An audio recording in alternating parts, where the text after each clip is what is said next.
Oh, dude, that smells so fucking bad, bro. I've known you too long. Yes! Dude, that's...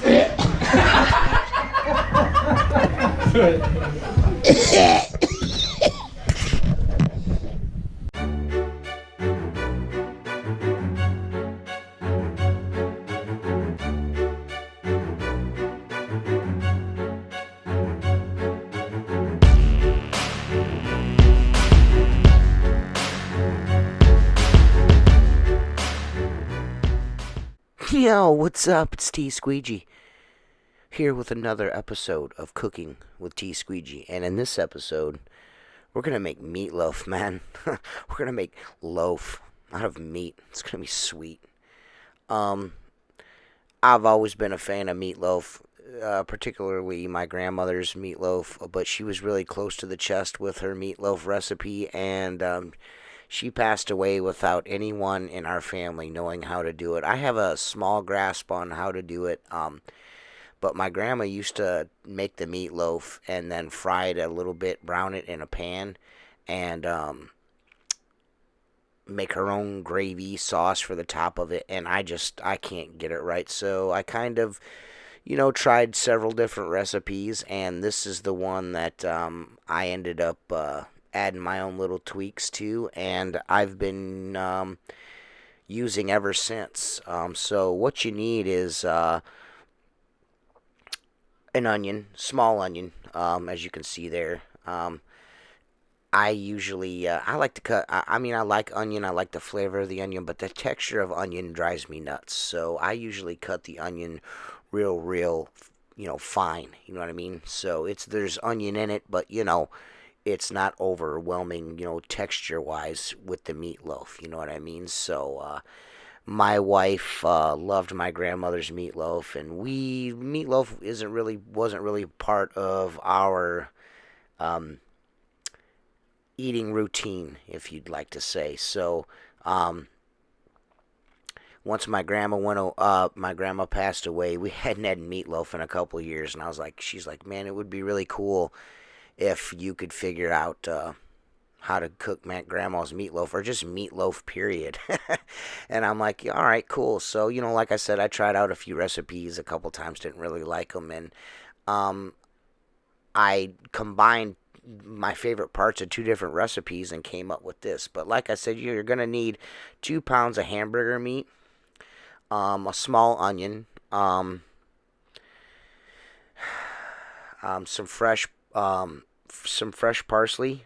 I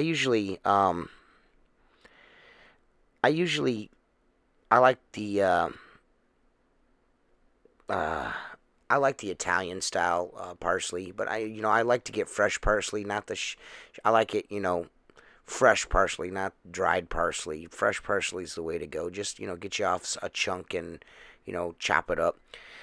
Maybe like a couple tablespoons or so. I don't really measure too much except for the chili sauce. So what you'll need is a couple of eggs, 2 eggs, about 3/4 of a cup of milk, maybe 3/4 of a cup of Italian breadcrumbs, 2 pounds of ground beef, an onion, a small onion, diced up real good, a tablespoon of chili sauce, some Italian seasoning. I'd say about a teaspoon, maybe a little bit more, but as you'll see, I just shake it in there. And again, a couple tablespoons of parsley. And you're probably at the end for the sauce, you're gonna want a half a cup of ketchup, a cup of chili sauce, and some brown sugar, maybe like a tablespoon and a half of brown sugar, just get a little sweetness, because the chili sauce, you're going to put some chili sauce in the meatloaf too, and it's not spicy, but it gives a little tang, so you want a little sweet with that tang, you know what I mean? And it turns out pretty good. I'm all over the place. I'm actually answering messages. I just turned a bid in on a large caulking job. I do a lot of caulking. It's a really good add-on. I'm gonna do a video on it once the job goes. I just enjoy adding things that are easy, to my repertoire of services. And caulking, if done right, once you learn how to do it easily, you can make some pretty decent coin doing recalkings. It's super easy to do, and it's a nice add-on service once you get it down. I mean, again, it's just caulking windows, but you're usually on the glass, and window cleaners see bad caulk all the time. So why not say, hey, I noticed that your caulking around your windows is going bad. Would you like me to give you a price? And that's what I did. And they're like, yeah, sure, give us a price. And I ended up getting the job, and it's quite a lucrative job. It's a very large property, so I'm doing about 250 windows and 100 doors. So add it up, it's quite a bit. By linear foot, around $2.50 a linear foot. It adds up. It's a nice little chunk of change. Unfortunately, it is wintertime, and it's gonna suck. But I got electric caulk guns, so I'm legit. I won't have arm pump from squeezing that trigger. You know what I mean? It's a nice add-on, but again, I'm talking on the phone, so there's my son's gingerbread house, A-frame gingerbread house in the background there. Um, I can't wait to start doing my kitchen. I fucking hate this kitchen. It's small, but it's just so outdated. Now you can see the tiles are falling off the countertop and everything else. But hey. But when you're making a meatloaf, man, you wanna. The one tip I can give you is don't overmix the meat. You want to add your ingredients and kind of just not mix them, but kind of like mash them together. Just mash, fold, mash, fold, mash, fold. You know what I mean? You want to just fold it in, not overwork it, because you don't want the meat to start to get warm from your hands. Once it starts to get warm and congeal from your hands, it never turns out good, and it's usually always dry. So my suggestion would to be also to use a leaner meat, like a 85-15 or something like that. You get around, I mean, 80-20 might be okay, but you're going to have a lot of grease drippings. And if you don't, you want to make your own gravy, that the grease drippings is pivotal. But I use an 85-15, usually 85% lean, you know what I mean? So that's usually what I use for a meatloaf. Um, because I make the sauce with the ketchup and the brown sugar and the chili sauce.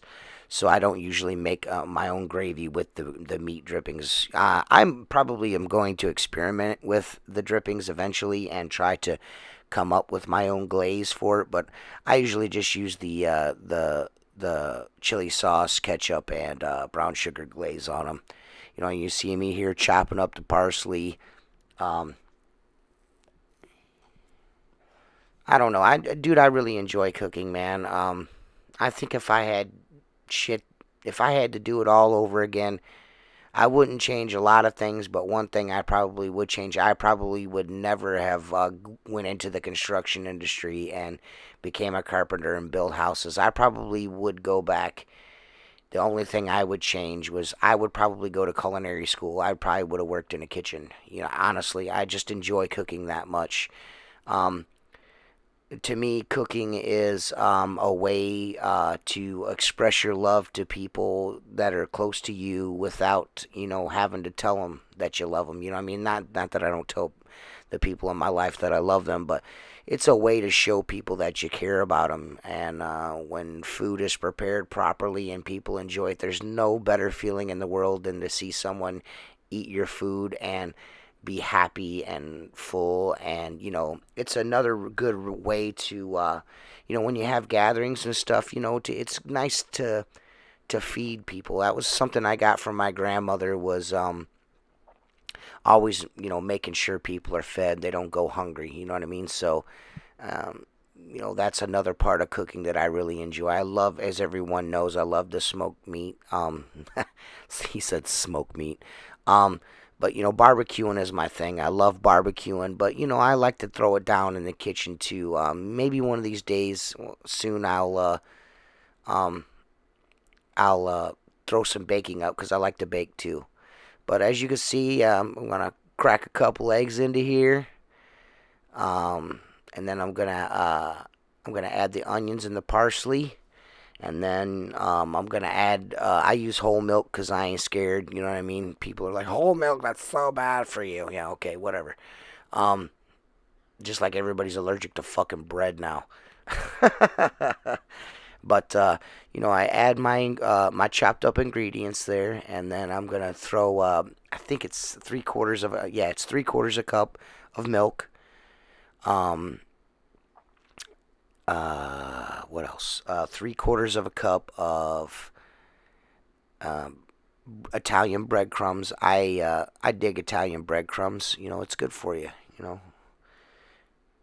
you can use the garlic flavored kind. Experiment with it, man. That's what I say all the time. I check the milk to make sure it's not.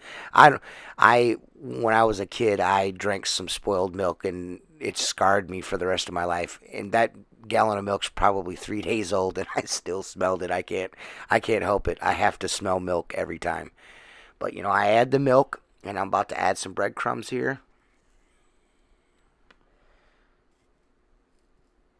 I think, maybe. I don't know. I might fucking walk away for an hour here and not come back. I don't know. Jesus.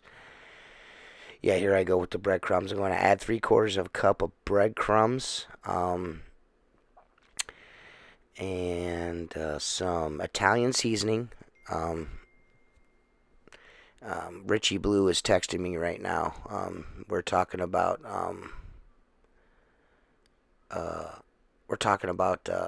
ways to improve my social skills.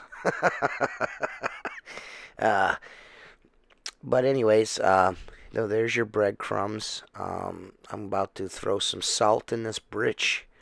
And I usually do salt. I don't measure the salt. I just, shake some in there. You know what I mean? Chicka, chicka, chicka, bang, bang.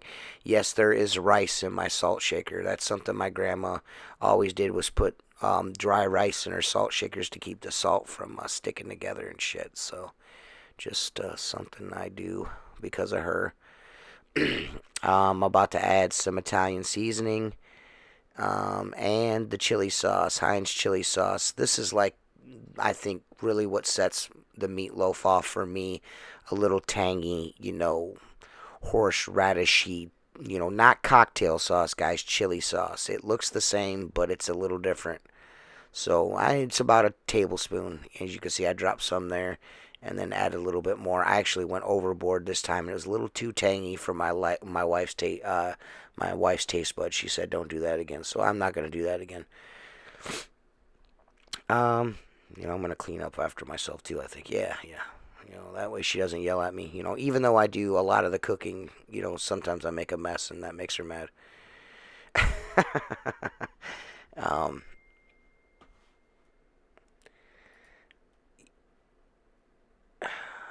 man, these text messages. Sorry guys. Um, Now I'm about to add the Italian seasoning, and it's just, I'm not even sure what Italian seasoning is, but it's Italian seasoning. And again, I'd say about a teaspoon. Jesus, with the text messages, dude. Um, about a teaspoon, I would say. If I was to guess, that's what I would say. About a teaspoon of Italian seasoning.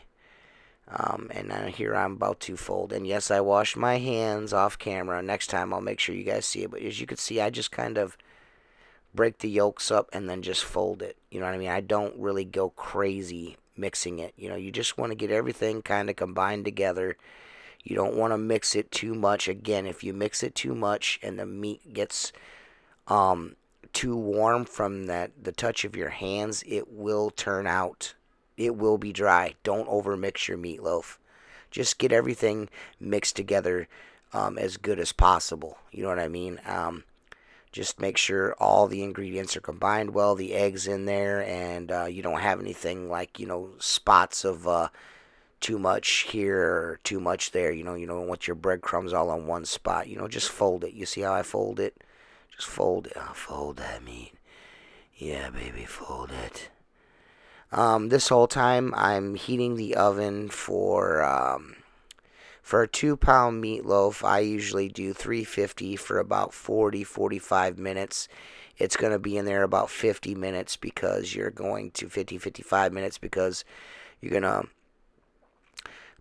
pull the meatloaf out, and you're going to glaze it with the glaze that I'm going to show you here in a minute how to make.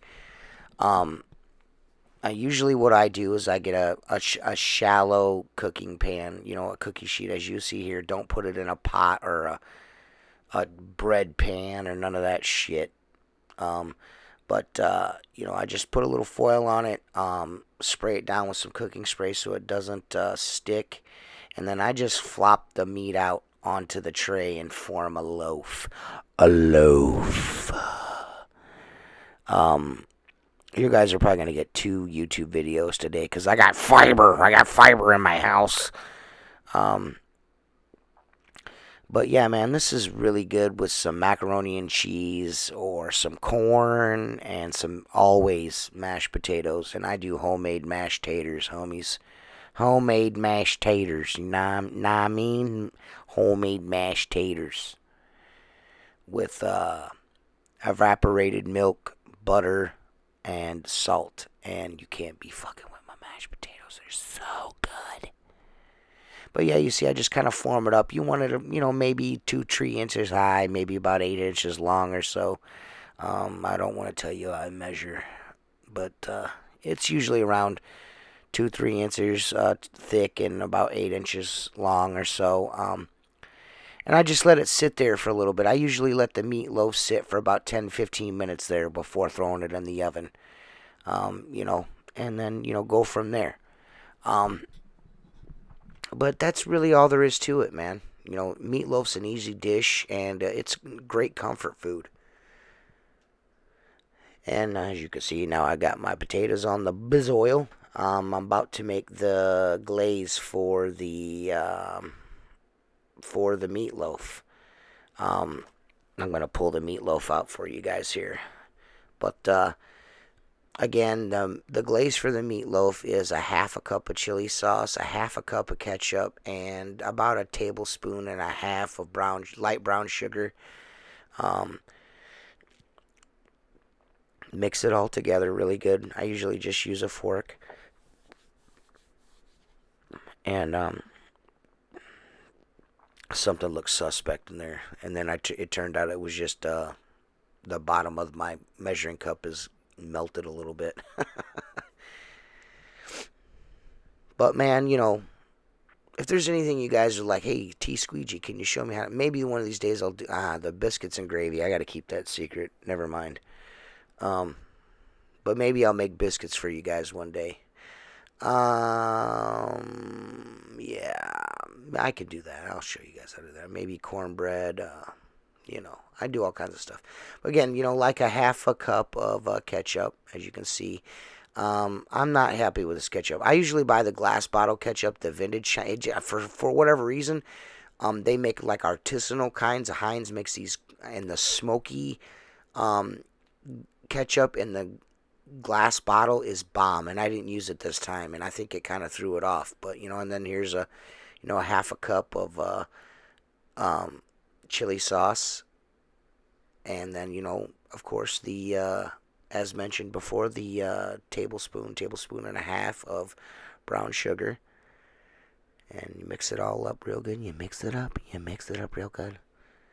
And then you get fat and you fucking eat it. You know what I mean? With some mashed taters and, mashed taters. And mashed taters. Man, I cannot wait until I have the time to redo this kitchen, guys. You guys, I'm going to put that on YouTube too. You guys, I'm just tired of the same old. I'm going to keep doing window cleaning videos, of course. You know what I mean? Here and there, of course, like I said.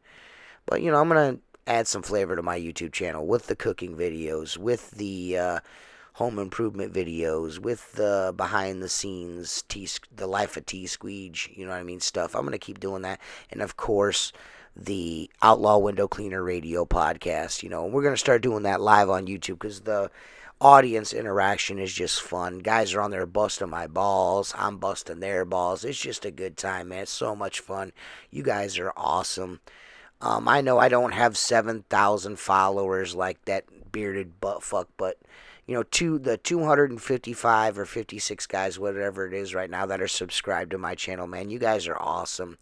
And the 15 or like the 20 of you guys that were on last night watching us do the podcast and interact, and that was so much fun. But as you can see, man, look at that meatloaf. Ooh, boy. And then I just pour that over the top. Make sure the meatloaf's nice and covered, and toss her back in the oven for another 10 minutes. Like I said, about 55 minutes total cooking time. You could probably do this in about maybe an hour and 20 minutes, with your sides and everything, real quick, easy dinner. And everyone will be happy and the family will enjoy. So this has been Cooking with Squeegee, man, and I hope you guys enjoyed it. I'll be back again maybe next week or in a couple of weeks with another episode of Cooking at Squeegee, and I really appreciate you guys. You guys are the shit, and we'll see you around. Wednesday, Jacob Dell on the podcast, guys. Peace.